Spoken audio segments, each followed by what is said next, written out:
Presiden Joko Widodo melakukan reshuffle atau kocok ulang Kabinet Indonesia Maju usai terjadinya perubahan nomenklatur beberapa lembaga, yakni peleburan Kementerian Pendidikan dan Kebudayaan dengan Kementerian Riset dan Teknologi yang kini dipimpin oleh Nadiem Makarim sebagai Menteri Pendidikan, Kebudayaan, Riset, dan Teknologi.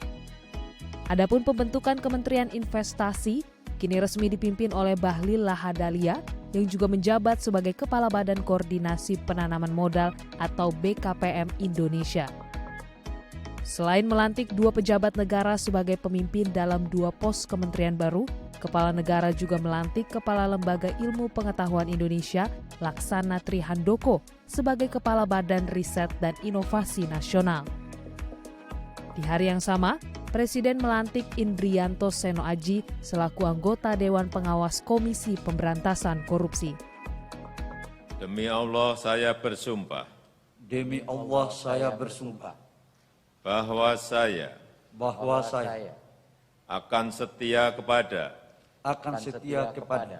Undang-Undang Dasar Negara Republik Indonesia, Undang-Undang Dasar Negara Republik Indonesia. Usai dilantik, Nadiem Makarim selaku Menteri Pendidikan, Kebudayaan, Riset, dan Teknologi menyatakan amanah jabatan yang ia terima merupakan suatu bidang yang sangat dekat dan ia pahami.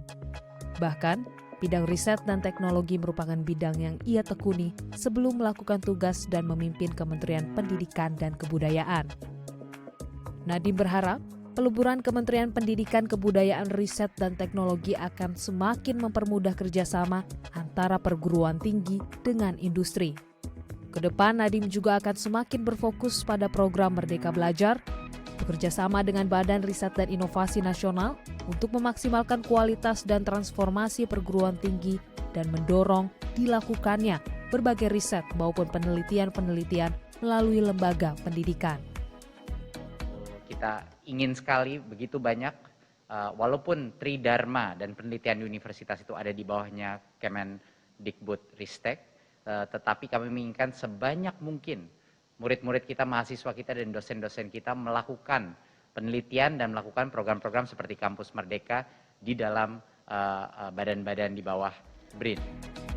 Bahlil Lahadalia selaku Menteri Investasi menyatakan melalui jabatan yang ia terima, ia telah menyiapkan sejumlah strategi dalam meningkatkan investasi dalam negeri. Kementerian Investasi akan menjadi titik kunci dan institusi penghubung kegiatan investasi dari dalam maupun luar negeri. Dalam keterangan persnya, Bahlil berkomitmen tidak akan menghambat izin investasi bagi siapapun sesuai dengan arahan Presiden Joko Widodo dalam upaya meningkatkan laju perekonomian nasional. Melalui Kementerian Investasi, Bahlil juga akan berupaya untuk meningkatkan investasi yang berkualitas, baik penanaman modal asing maupun penanaman modal dalam negeri. Tidak hanya itu juga perintah Bapak Presiden kepada kami bahwa jangan hanya mengurus pengusaha-pengusaha yang besar-besar, mengurus juga UMKM. Harus kita kawinkan pengusaha-pengusaha besar dengan UMKM, pengusaha-pengusaha besar dan yang ada pengusaha di daerah dan pengusaha nasional. Kolaborasi inilah yang bisa kita jadikan sebagai instrumen untuk mendorong agar pertumbuhan ekonomi kita itu meningkat, tapi berarti pertumbuhan ekonomi juga bisa berjalan. Priscilia Claudia, Tim Liputan, DAI TV.